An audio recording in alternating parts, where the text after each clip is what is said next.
Seeing stars now. Whoa. One thing camel does, gives you a head rush.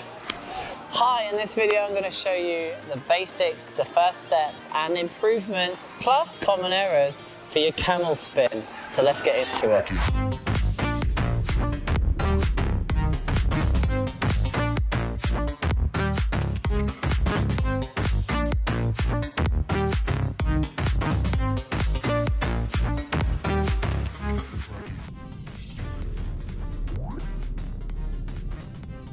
Okay, some basic concepts to think about before we start the camel. In your upright and your sit spin that you've done up to this point, you do a circle of crossovers and you step into the middle of the circle to do your spin. And this is because your free leg comes around and it puts you on the spot and it works. With a camel spin, your free leg stays behind you. So if I step into the middle of my circle, I'm going to 3-turn out and travel into the wall. Okay, so we don't step in on a camel, we step out. All right, so I'm going to take my circle of crossovers and step away. And it's because this leg is behind me the whole time. Okay, so that's concept number one, step out of your circle. The next tip for your camel spin is to think about your body position in terms of your stretch. This is what I call a banana. Okay, so I'm pushing my hips forward, putting my shoulders back, and in the actual spin I'll be lifting my foot as well to create a banana shape. Oh, that's what I'm looking for, that strength in position. And I cannot emphasize enough how much you need to stretch that position in a camel spin, okay? It is up there, all right? Head and foot to the ceiling. You should look like a banana in your spin, okay?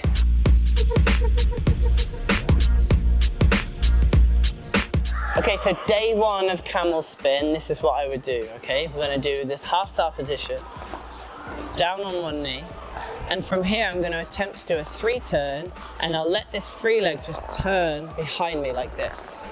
All right, so just building up this, right? Now I'm gonna start to get, from this position, all my weight's on my spinning leg. I'm gonna lean my body forward as I lift my foot to get that little push around. At the start, it's only gonna be like a quarter or a half rotation. Lean forward, lift the leg, and come out. So I'm not trying to hold it, I'm not trying to spin, it's literally just a 3-turn. When you get to a point where you can go round once and exit, you've pretty much figured out the right feeling to be able to try that from your backward entry, or whichever entry you prefer. So I take that back entry, I make sure I step out of the circle, and I do the same 3-turn, and this time I'm going to try and hold it. And when I try and hold it, I'm going to push into that banana position as hard as I can so it stays strong. Even at a slow speed with a strong position, you can hang on to a camel spin, okay? And we'll talk about speed in a minute. So I do my back cross, I lean forward early, and then lift strong. Foot and head to the ceiling before I come in to finish, okay? So it's a good idea to return to upright after your camel so you know where your center is, okay? And over time that will help you with the camel. But let's talk about power. If your upright spin is somewhere around 10 revolutions, you have enough power to try this camel spin. If you're still around 3 or 4 revolutions, it's not really enough power to hold this thing together. What spin power does to your camel spin, it pulls your head one way and your foot the other way, and it creates a force that will keep you balanced and able to hold it, okay? And that will stop it from tilting too far one way or the other.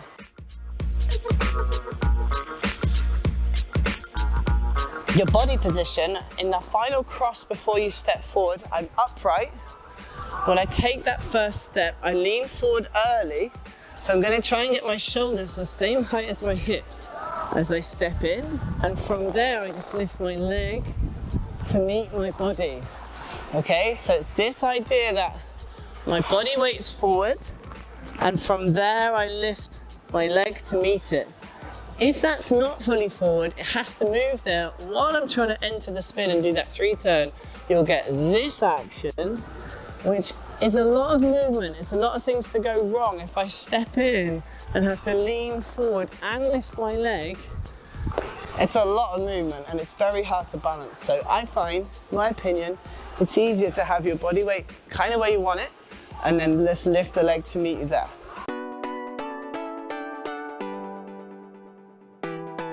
Okay, let's talk about your free leg and your knee action, so the skating leg in a camel spin. So let's start with the skating leg. In the skating leg, when you first land this entry edge, you're going to be down on your knee and you're going to rise up slowly into the position, okay? Now, quite a common error, which we will cover later. We've got loads of common errors for you, so stick around to the end. If I bob up too quickly, I take off. Worst case scenario, I could scratch, or generally it's just gonna send my balance off because I've shot up so quickly. So we'll make sure that rise is slow, okay? It's this noise as we step in. And that noise there is the noise I would use to get the timing for that rise. So it's not whoop, it's a whoop. It's an acceleration and it's a slow rise, okay? Now, the free leg in a camel spin. When I step into this camel spin, I've stepped out. I want to think about leaving this leg behind, a little bit like a dog chasing its tail. I can actually look over my left shoulder and see it. Not that you should do that on the way into your spin, but that's kind of where I think about putting it. It's right behind me, inside the circle. That's going to help me whip when I get into the camel spin, okay? So I think about the leg being right round the back there and turning my body away from it so that at some point it has to catch up with me. So it's not me bringing it round, it's me turning away from it and it catching up into that camel position, which will help me give a whip, which we're going to talk about now with your arms, okay?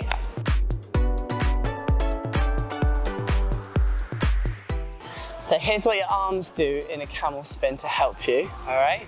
Well, we've got a left arm can do a whip like this. However, I find as well, if you use the other arm, a bit like a breaststroke, like swimming, if I use both arms, it pulls me into that banana shape that we did earlier. If I just do one, sometimes I don't get the same position, although I do get the whip. So let's show you that, right? So we'll just do one arm. If I step in, this arm's twisted across me here. I hold that entry edge, I keep that leg back, and I whip around that left arm. A nice bit of power. Perhaps not the best position, but now watch this when I do both arms and swim in. I bring both arms to the front and then I swim back. Woo! So much more power. Just tried a bit hard there, so I wobbled out of it, but you can see that is giving me a good position and a lot of power. With a bit of practice, you can get the hang of that. Now, why that is, with both hands in front, you're quite long, and it's hard to pull in on a camel spin. Like a normal upright, you would be out, you'd pull in. In a sit spin, you'd be out, you'd pull in. In a camel spin, there isn't really an out, but if you do this, this can be your out, so you can pull in. And you'll feel that secondary whip of speed as you pull your hands back, okay? So, this is the arm whip. From there, it's out away from me, and there's the second pull in. Okay, now I wouldn't normally do it that late. I'm just trying to show you how that increases your speed. Now, when we talk about whip, it's not just the arms. The whip is a whole body thing. Okay, so if I come and show you on the barrier.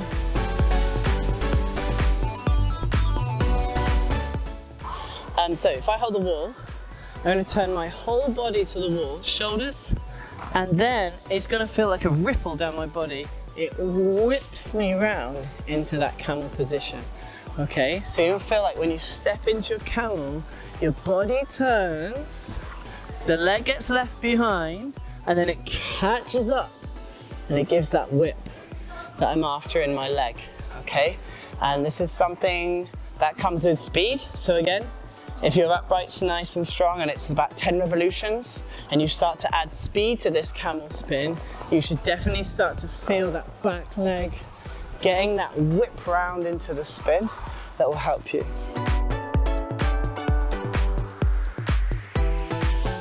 Right, I'm going to show you some arm variations you can use in your camel spin. Okay, so the first one we're going to try is using our swimming forward breaststroke technique, and it's going to end up with both arms behind you. I'm going to have my hands facing up and push up towards the ceiling. It's going to help me get that lovely arch in the position. So from here, I step in, it's swim and it's lift, lift, lift. Those arms, or even hold them at the back. So that creates that nice arch in the position. Okay, here's another arm you might want to try. We'll call this number 2. Instead of having them back here, this is good if you're new to camel, we're going to have them in front of you, like 10 to 2. So it's not right here, and it's not out, it's just slightly forward from there, and this will help you balance. It might not give you a nicer position, but this can help you balance and give you an awareness while you're learning it. Okay? So maybe start with that one if you find it difficult to balance back here. You can have them slightly forward. The last arm I'm going to show you is to help you level your shoulders. So sometimes in a camel, and we can cover these common errors in a sec, there's a little bit of tilting and twisting that goes on. Now, if you put both hands on your knee, it levels your shoulders and your hips. It becomes more of an arabesque kind of position rather than our skating spiral with a little tilt. This can level your shoulders. Now, I think in skating, my opinion, there'll always be a slight amount of tilt. So this arm won't work for everyone, but it will help you level your shoulders, or at least think about leveling them. If you have a bit of an issue with too much tilt, you can try this.